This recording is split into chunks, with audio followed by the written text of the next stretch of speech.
General Hospital spoilers reveal that Jason Morgan left the Five Poppies resort at Britt Westbourne's request.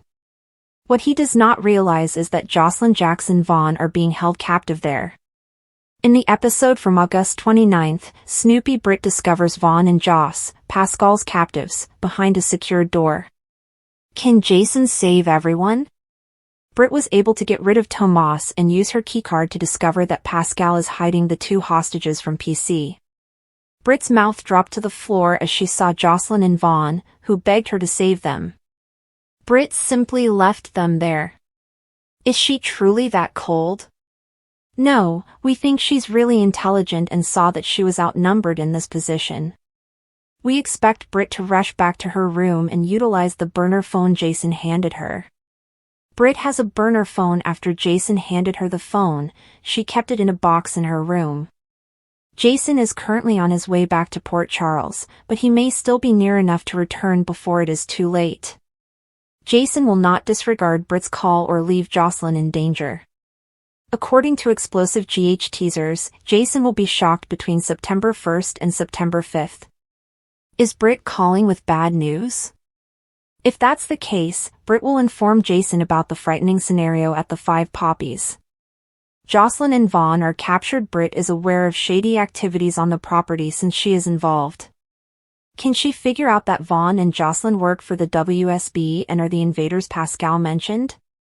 Jason will undoubtedly be astonished to hear what Britt has to say. He had no idea Joss is a junior WSB agent in training. Nonetheless, he would go to any length to ensure the safe return of Carly Spencer's daughter. Fans should expect Jason to meet Britt at the resort shortly and put their heads together. What happens next on ABC Soap? On September 5th, Vaughn and Jocelyn believe it's all over when heroic Jason appears due to Britt. Until then, people may make a hasty decision, believing they will die. Is it one they would enjoy regretting? Make sure to stay up to date on everything happening at General Hospital right now. Come back regularly for the most recent GH updates, news, and spoilers. Get comfortable and receive access to the best soap knowledge on the internet.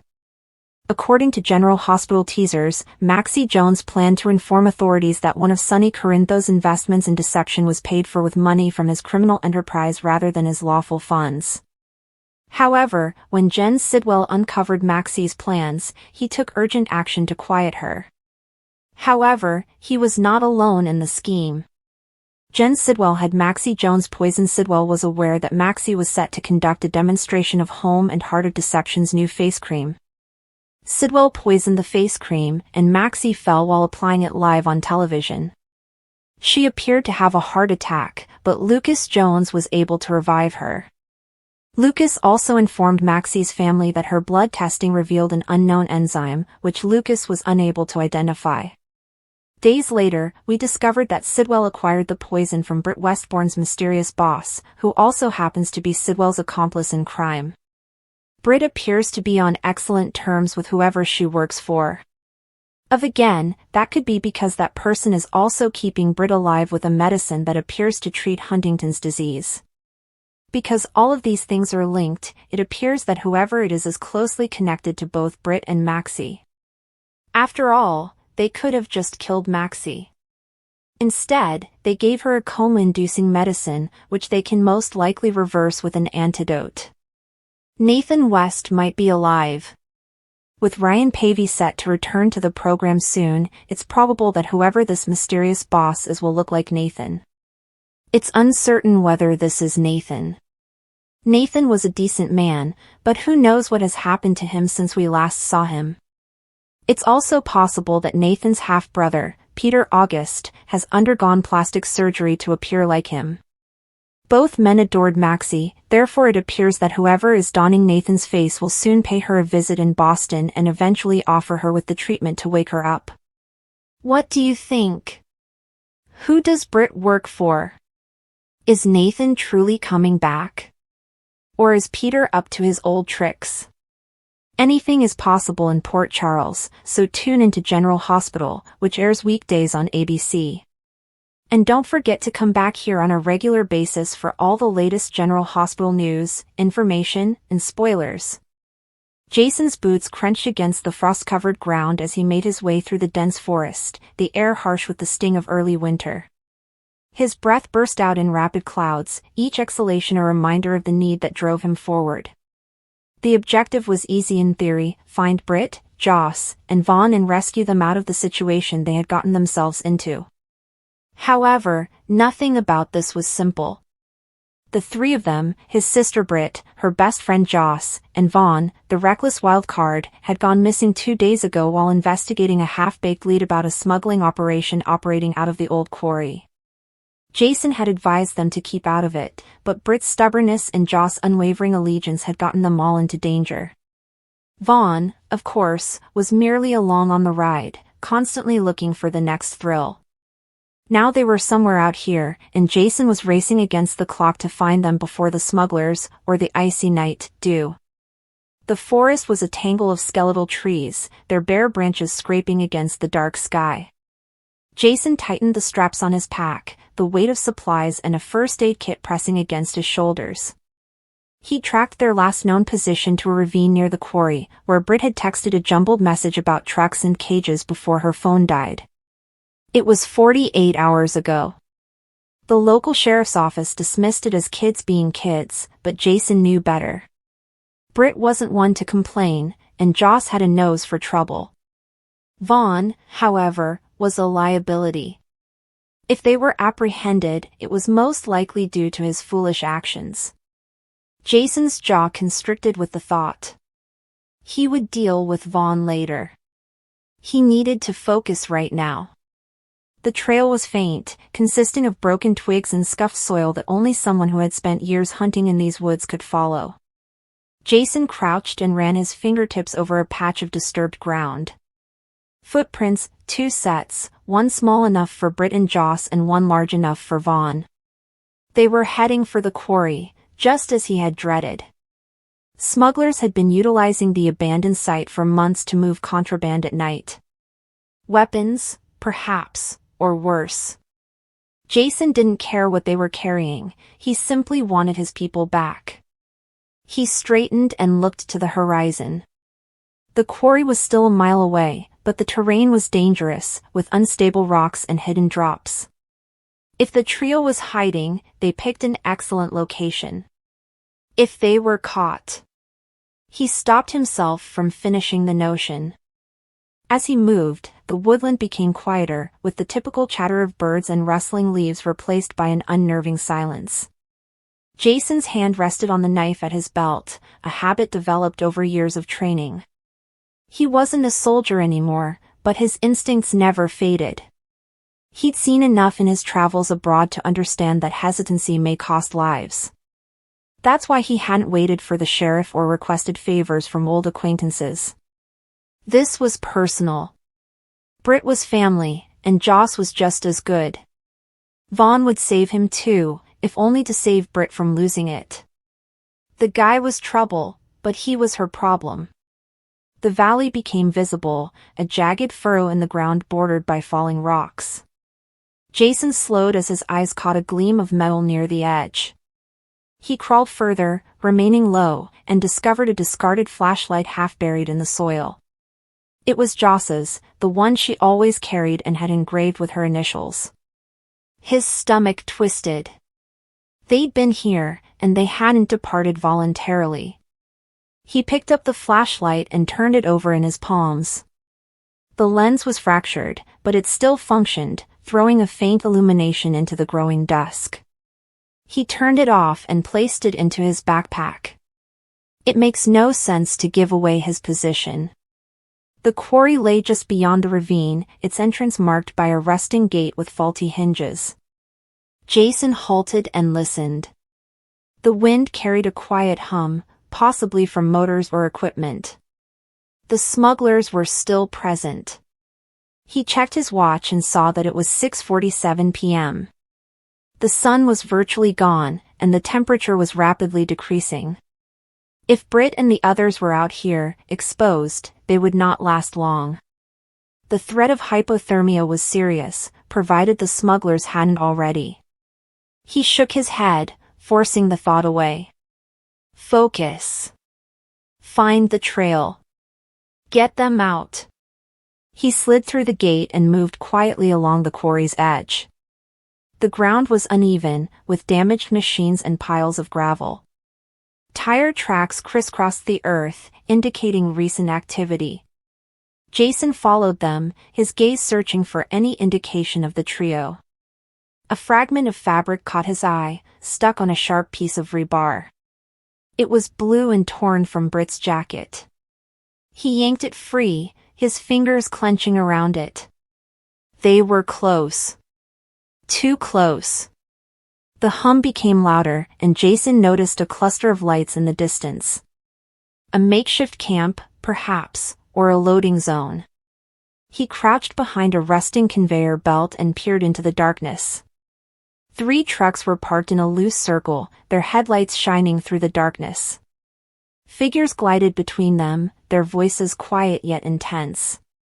Jason counted 5, too many to face head-on, even with more than a knife and a length of rope. He needed a plan, and he needed it now. That's when he noticed it, a cage, just as Britt's text had described. It was shoved against one of the trucks and partially covered with a tarp. Inside, he could see 3 forms gathered together. His heart leaped, then plummeted. They were alive, but they were imprisoned. Britt's dark hair was identifiable even in low light. Joss was next to her, her head lowered, while Vaughn was slumped against the bars, his face bruised. Jason's blood boiled. He wanted to charge in, dismantle the cage, and haul them out. But it was a suicidal endeavor. He had to be wise. He examined the camp for an opening. The smugglers were distracted, haggling about something, possibly a shipment or the captives. One of them, a wiry man with a shaved head, pointed furiously toward the cage. Another, broader and meaner looking, pushed him back. A power battle, perhaps. That could work to Jason's advantage. If he could create chaos, he might be able to release the trio. But how? He lacked the firepower for a distraction, and the terrain provided minimal protection. His gaze rested on the trucks. If he could deactivate 1 or 2 of them, he might be able to buy some time. Jason came closer, utilizing the shadows to his advantage. The nearest truck was unprotected, with its engine idling.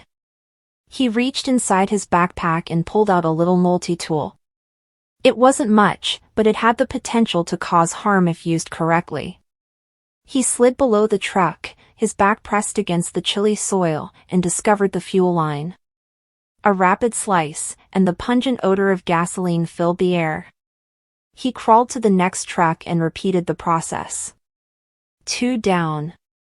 The third option was riskier because it was closer to the smugglers, one of whom was pacing nearby. Jason considered his alternatives. He could wait for the person to move, but every second he took meant Britt, Joss, and Vaughn were trapped in that cage. He made his decision. Moving low and fast, he approached the third vehicle and began working. The multi-tool bit into the fuel line, but before he could finish, a shout went up. "Hey! Over there!" Jason froze, his pulse pounding. The pacing smuggler had seen him. Boots pounded the dirt as flashlight beams swept in his direction. He rolled out from under the truck and sprang to his feet. The wiry guy was nearest, holding a pistol. Jason didn't think, he acted. He lunged, bringing the smuggler to the ground before he could aim. The pistol skittered across the dirt, and Jason rammed his fist into the man's jaw, knocking him unconscious. But the others were approaching. Jason snatched the pistol and dashed for shelter, ducking behind a stack of crates. Bullets flew off the metal, and he muttered beneath his breath. This was the roadblock he had been dreading. He was outnumbered, outgunned, and ran out of time. The cage was still 50 yards away, and Britt was saying something he couldn't understand. He peered over the crates to survey the situation.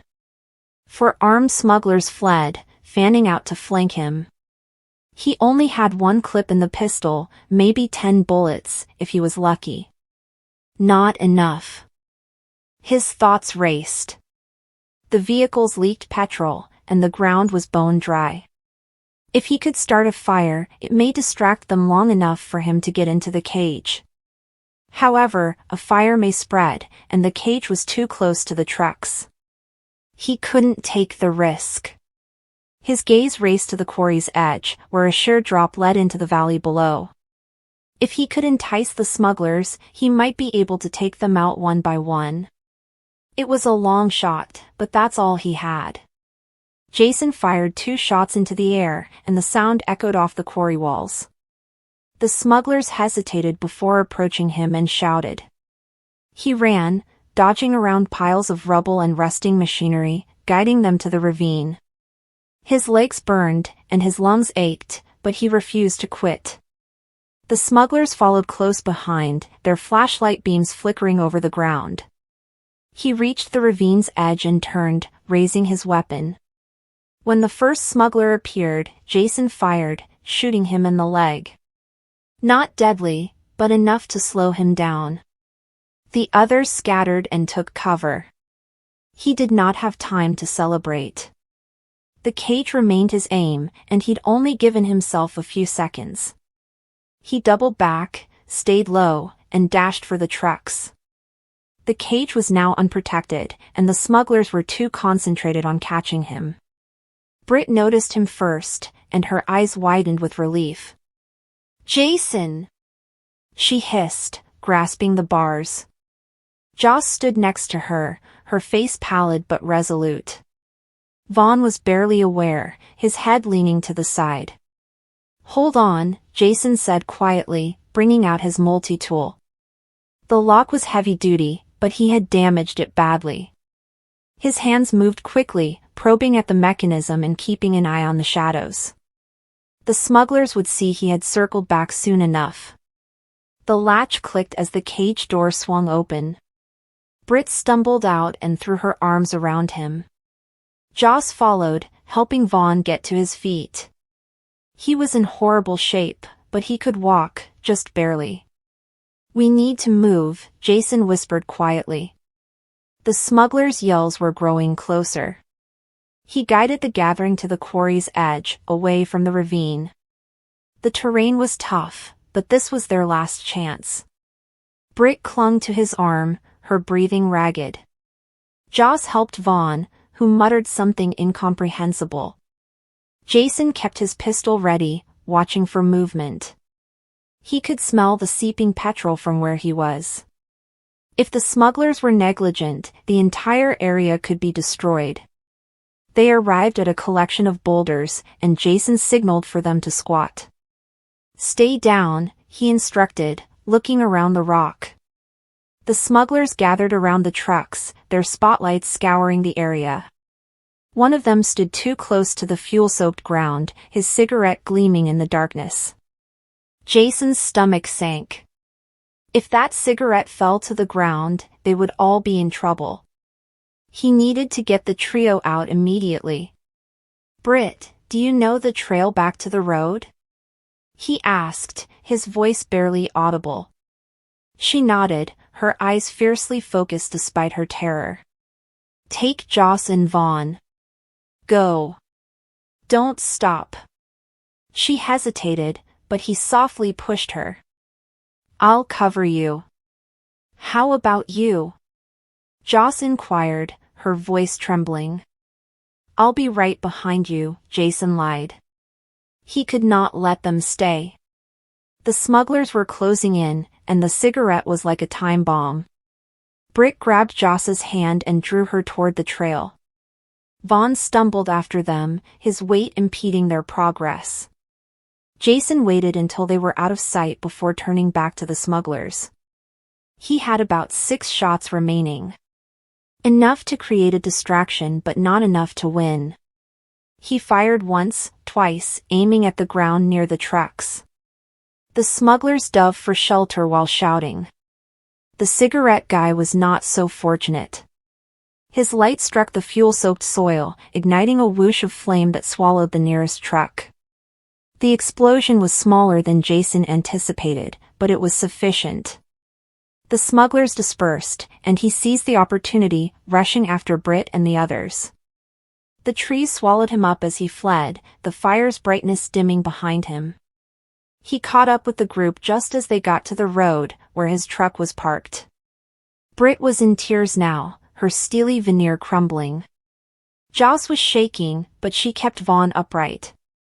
Jason did not stop to check on them. Instead, he forced them into the truck, stepped inside, and floored it. The quarry was a blip in the rearview mirror when the second explosion erupted, lighting up the night. They were safe for now.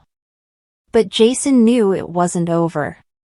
The smugglers would come looking, and he would be prepared. For Britt, Joss, and Vaughn, for family.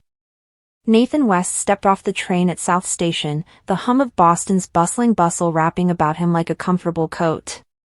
The air was crisp, laced with the sharp bite of fall, and the city's skyline loomed in the distance, a mix of old brick and glittering glass that felt both timeless and contemporary. He tightened the strap on his duffel bag, his boots scuffing against the platform as he examined the crowd. Maxie Jones was waiting somewhere in the city, or maybe not. That uncertainty gnawed at him, a subtle pulse of doubt underlying the determination that had gotten him here. It had been months since their last chat, which was a tangle of angry words and hidden regrets.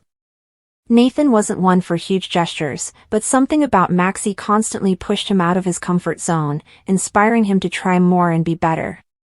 She'd moved to Boston for a fresh start, hoping to land a job at a glossy magazine that promised her a byline and the opportunity to escape the craziness of Port Charles.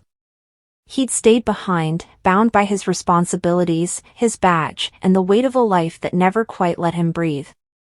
But now he was following a feeling he couldn't quite identify.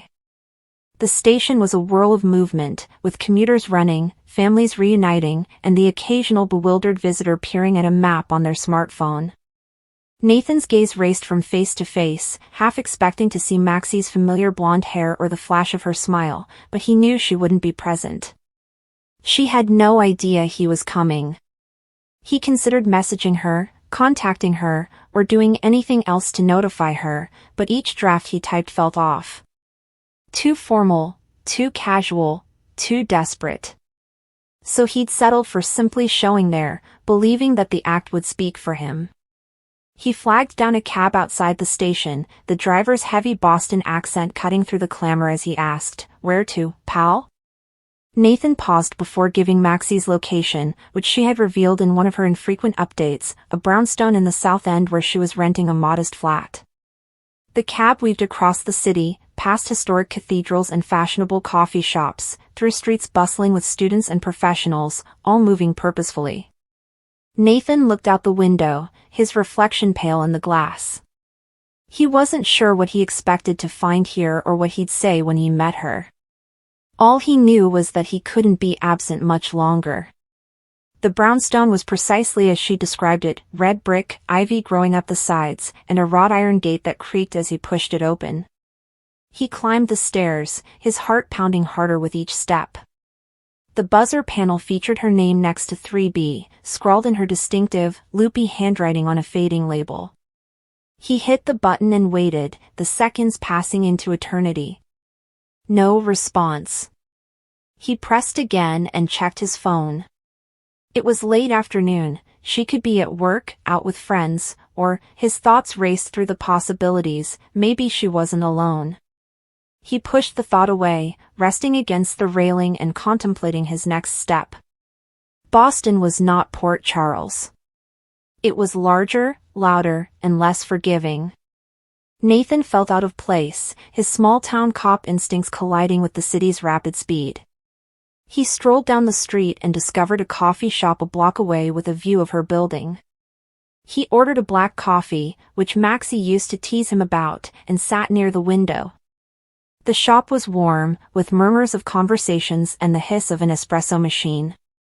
He sipped his coffee, eyes fixed on the brownstone, hoping she would appear. Hours have passed. The sky darkened, and streetlights flickered on as the city transitioned into nightfall. Nathan's phone rang with a text from his sister, Nina, wondering if he'd arrived in Boston. He typed a fast response and then placed the phone face down. He didn't want to explain himself just yet. Not until he saw Maxie did he know if this journey was a mistake or a miracle. The coffee shop began to empty, and the barista wiped off the tables while giving him a courteous but sharp glance. He took the suggestion, leaving a tip before returning to the cool night air. He was halfway down the block when he noticed her. Maxie's golden hair caught the streetlight, and a scarf was loosely tied over her neck. She was grinning, head cocked back, and strolling arm in arm with a lady Nathan didn't know. His breath caught, the sight of her both familiar and alien. She appeared pleased, lighter than she had been at Port Charles, and he wondered if he had any right to interrupt that. But when her eyes met his, everything appeared to halt. "Nathan?" Her voice was a combination of shock and something softer, which he couldn't quite read. She let go of her friend's arm and moved closer, her gaze scanning his face. "What are you doing here?" He opened his mouth, but the phrases he had practiced on the train vanished. "I needed to see you," he finally murmured, the truth coming out naked and unpolished. Her friend said something about catching up later and then slipped away, leaving them alone on the pavement. Maxie's countenance transformed, with a flare of the old fire in her eyes, but there was also something new, caution, perhaps, or hope. "You could have called," she murmured, crossing her arms, though her tone was not as harsh as he had feared.